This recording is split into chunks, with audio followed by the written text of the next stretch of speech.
community of creators, we are standing at a pivotal moment in our project. Look at those 2 flower panels you've finished. They are iconic. They represent hours of focus, hundreds of loops, and a piece of your creative spirit. But as they lie there, they are still separate entities. And today, we create the lifeline of the bag, the straps.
I want to talk to you about the soul of the strap.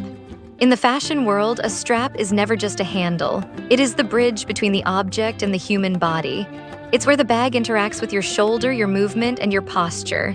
If you've ever bought a cheap bag and felt the strap digging into your neck, or felt it bounce annoyingly against your hip, you know exactly why today's session is so critical. We are going to use our variegated blue and purple velvet yarn, that stunning blend that looks like a watercolor sky, to engineer something that is as strong as it is beautiful. This is the part of the project where we move from making a flower to crafting a garment.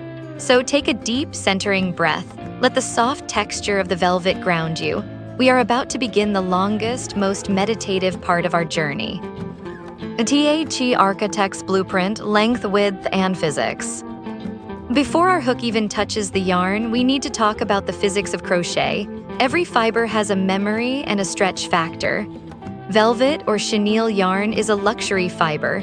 It's made of a polyester core with millions of tiny tufts. It is incredibly soft, but because it's not a twisted fiber like wool, it behaves differently under tension.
Let's determine your custom length. I want you to take a piece of scrap yarn, any color, and drape it over your shoulder exactly how you plan to wear this flower bag. Do you want it high, resting just under your ribs like a trendy short strap bag? Or do you want it low, bouncing on your mid-thigh in a classic bohemian style? Once you find that sweet spot, mark it. Now stretch that scrap yarn, see how it grows? Our crochet strap will do the same. The Pro formula, target length minus 12 centimeters. Why 12? Because over the first week of use, the weight of your phone and wallet will settle the stitches. By crocheting it slightly shorter, you ensure that in a month, the bag is at the perfect height rather than sagging too low. Now look at your hook. I'm using the 10 millimeter, but if you want a strap that is literally stretchable, I'm going to let you in on a secret. Switch to an 8 millimeter hook for this part only. The smaller hook will force the velvet fibers to pack together so tightly that there will be no room for the strap to grow. This is how high-end boutiques ensure their crochet pieces maintain their shape for years. Step 1. The foundation chain meditation in motion. Let's begin. Leave a tail of variegated yarn that is at least 40 centimeters long. This isn't just for weaving, it's our emergency anchor for when we join the bag later. Make your slip knot, now start your chain 1, 2, 3. Since this strap might require 100, 120, or even 150 chains, the biggest risk is twisting. A twisted foundation chain is the nightmare of every crocheter. It creates a kink in the strap that can never be blocked out. The anti-twist strategy, every 10 chains, stop. Run your thumb along the V side of the chain.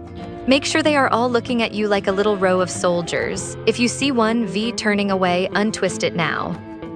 As you chain, feel the of the yarn. Notice how the purple deepens, then fades into a bright, icy blue. This is the beauty of this specific yarn. No 2 inches are exactly the same. It's a gradient of your own hard work. Continue chaining until you hit your calculated number. Once you are there, stop.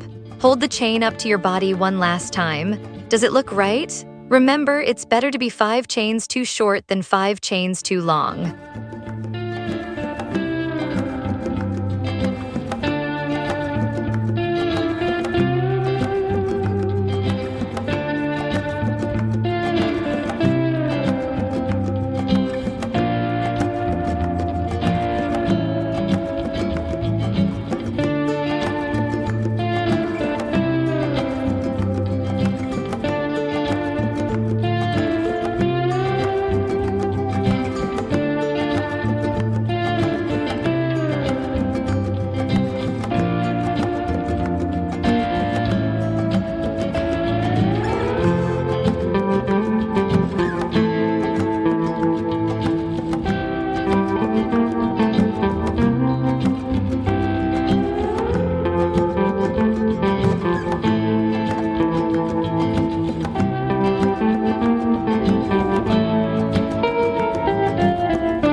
Step 2, the back bump revolution.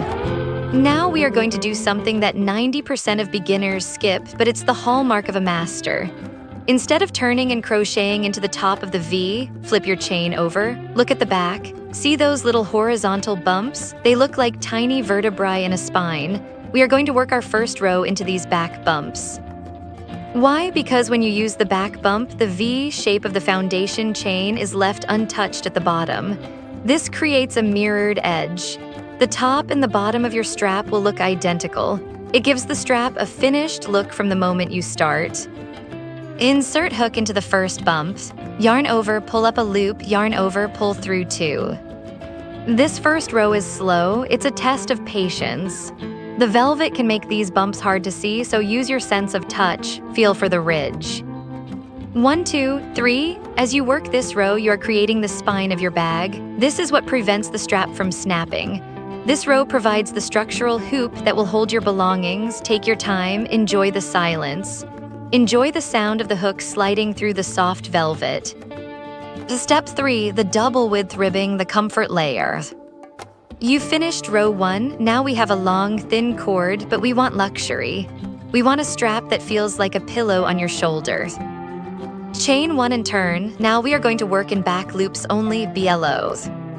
Look at the top of your stitches. You see the 2 strands of the V. Insert your hook only into the one furthest from you.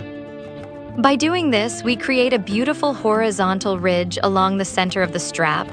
This ribbing is ingenious. It allows the strap to be squishy and thick, but because we are working into the back loops, it creates a vertical tension that acts like a reinforcement. This second row goes much faster. You're already familiar with the length. Watch how the blue and purple ripples become more complex.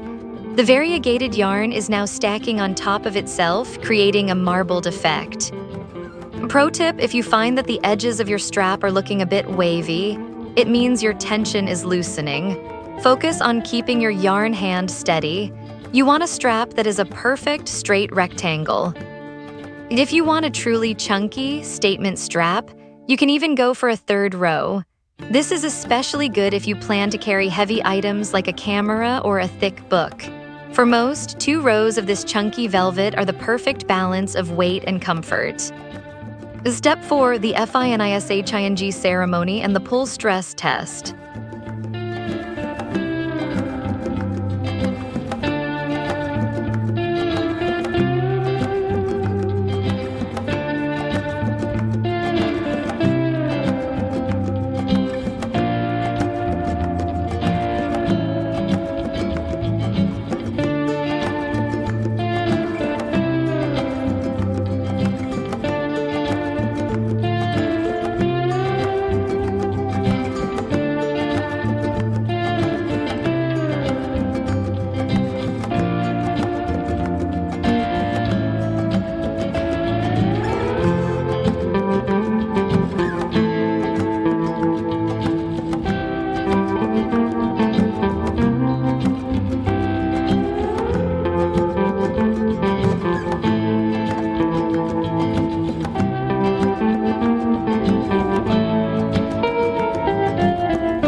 We are nearing the end of the strap. This is a moment of triumph.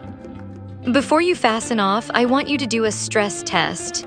Grab the strap at both ends and give it a good, hard pull. Not enough to snap the yarn, but enough to simulate the weight of a heavy bag. See how the stitches tighten? That is the strap waking up. If it stretches way too much, you can actually add a row of slip stitches along the very edge. This acts like a seam and will lock the length in place permanently.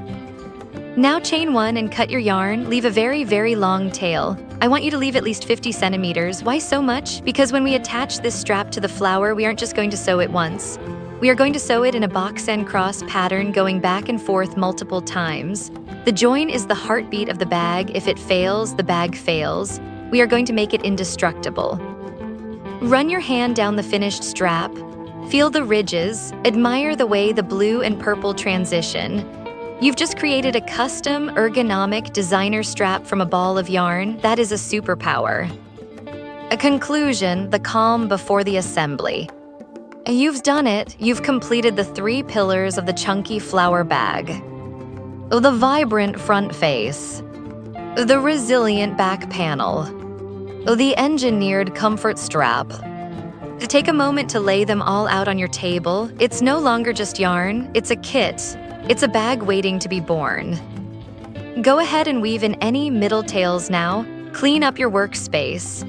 Get your stitch markers ready because in our next and final installment, we are going to do the grand assembly. I will show you how to crochet the gusset, that's the 3D wall that gives your bag depth, and I'll teach you the seamless petal join so your flowers look like they are floating together.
You should be incredibly proud of the discipline you've shown today. The strap is a long haul, but you finished it with grace. Rest your hands, enjoy a cup of tea, and I will see you in part 4 to put it all together. Happy crocheting, and thank you for being on this journey with me.